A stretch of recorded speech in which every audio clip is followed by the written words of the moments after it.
Halo,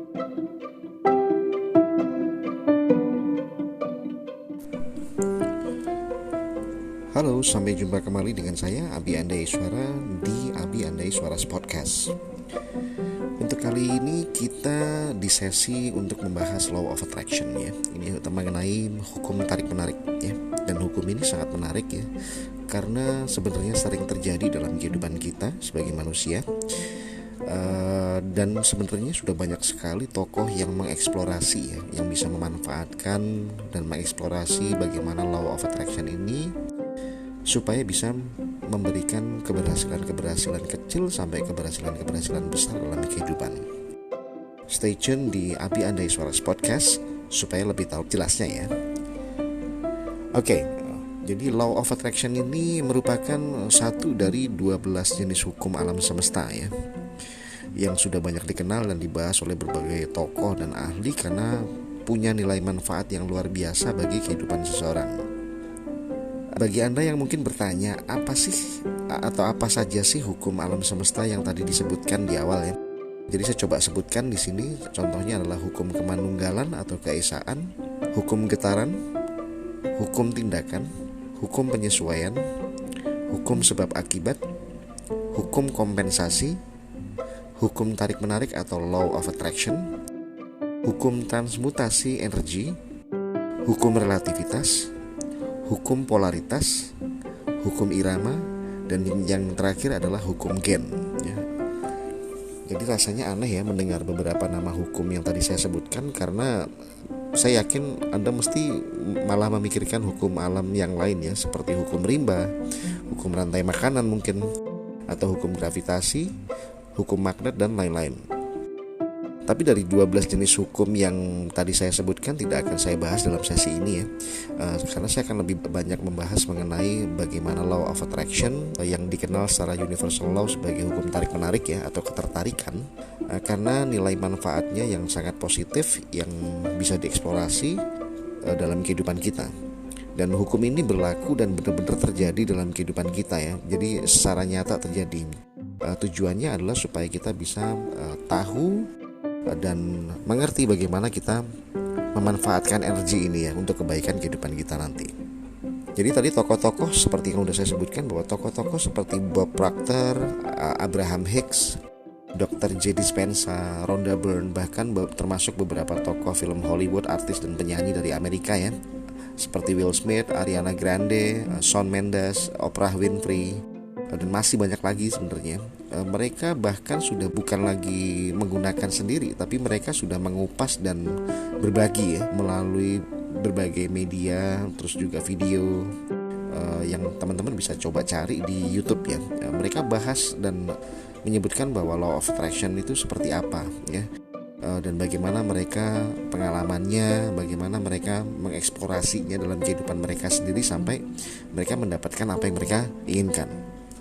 Jadi yang dimaksud dengan Law of Attraction ini sendiri ya, sebenarnya hukum ini mengatur mengenai hal-hal yang terjadi dalam kehidupan kita, yang terjadi dalam realita ya. Itu sebenarnya akibat dari pikiran kita yang menarik.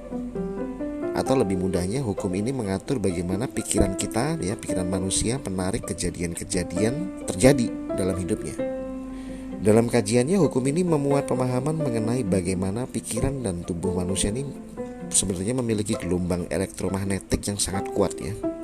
Yang gelombang ini sebenarnya bisa mempengaruhi alam semesta untuk mengirimkan kejadian-kejadian supaya terjadi dalam kehidupan manusia tadi. Ketika pikiran seseorang memvisualisasikan gambaran-gambaran berupa ketakutan, kegagalan, kecemasan ya, kebuntuan, keraguan, dan itu terjadi secara berulang-ulang, maka hal tersebut akan semakin memperkuat energi elektromagnetis yang akhirnya nanti secara otomatis dilepaskan ke alam semesta oleh tubuh, oleh pikiran. Dan oleh alam semesta, energi tersebut nanti akan diproses. Apapun yang telah dibayangkan, yang telah divisualisasikan, yang telah dipikirkan, itu dianggap sebagai sesuatu yang diminta, diharapkan untuk terjadi ya. Tapi rasanya kalau kita sebagai umat beragama dan berpikir secara ketuhanan, kok alam semesta sih bukannya Tuhan? Ini terlihat sangat konyol, tapi sebenarnya kita perlu perhatikan ya. Terutama bagi Anda yang beragama Islam, silahkan cari informasi lebih dalam dan lebih memahami mengenai salah satu hadis sahih dari Abu Hurairah ya. Di sini Rasulullah Shallallahu Alaihi Wasallam bersabda bahwa Allah berfirman, "Aku atau Allah sesuai dengan prasangka hamba padaku." Jadi artinya prasangka ini sebenarnya merupakan satu jenis cara berpikir ya. Kalau saya tarik benang merahnya, jadi artinya dari hadis yang tadi saya sebutkan bahwa Allah berfirman, Allah itu sesuai dengan prasangka. Jadi apa yang kita prasangkakan, maka hal itulah yang akan ditindak oleh Allah, oleh Tuhan. Alam semesta di sini artinya alam semesta tentu saja merupakan baru bisa bergerak karena perintah Tuhan. Jadi prosesnya adalah prasangka kita diterima ya. Itu kalau kita berpikir secara perspektif agama ya. Dan sayangnya prasangka itu ya rata-rata merupakan prasangka buruk ya. Jadi coba perhatikan di salah satu ayat suci Al-Quran ya, dalam surat Al-Hujurat ayat 12 bahkan memberikan penegasan mengenai proses psikologis ini ya. Jadi di ayat 12 surat Al-Hujurat tertulis bahwa jauhilah olehmu sebagian besar dari prasangka, karena sesungguhnya sebagian besar dari prasangka adalah buruk ya, atau dosa.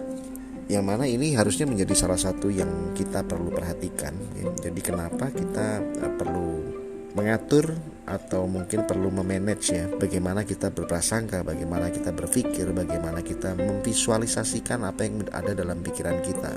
Yang saya maksud dengan visualisasi di sini adalah ketika kita muncul ketakutan ya, misalnya saya punya motor, saya tidak punya SIM, lalu ketika saya harus pergi ke satu lokasi, kebetulan di lokasi ini cukup jauh dan saya dapat informasi bahwa di beberapa titik di tempat yang saya tuju atau lokasi yang saya tuju sering terjadi operasi polisi ya, operasi pemeriksaan license atau SIM ya. Maka saya akan mulai berprasangka bahwa aduh nanti jangan-jangan ketangkep nih, aduh nanti jangan-jangan ada operasi nih, aduh nanti jangan-jangan saya bakal kena bayar sekian puluh ribu atau ratus ribu nih, atau mungkin saya harus ikut sidang nih, aduh dan seterusnya. Dari kecemasan mulai muncul ketakutan, mulai muncul keraguan, lalu nanti akan muncul gambaran-gambaran. Ketika saya berprasangka, ini yang saya sebut dengan visualisasi tadi. Dan semakin kuat visualisasi, maka akan semakin kuat gelombang elektromagnetis. Ketika semakin kuat gelombang elektromagnetis dan gelombang tersebut terlepas ke alam semesta, maka alam semesta akan memprosesnya. Karena alam semesta menganggap bahwa ini adalah sesuatu yang saya inginkan. Nah, jadi itu saja untuk di sesi awal mengenai bagaimana kita mengenal law of attraction ya.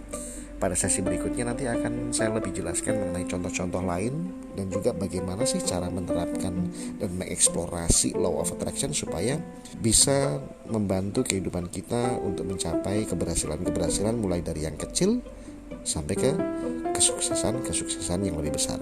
Terima kasih.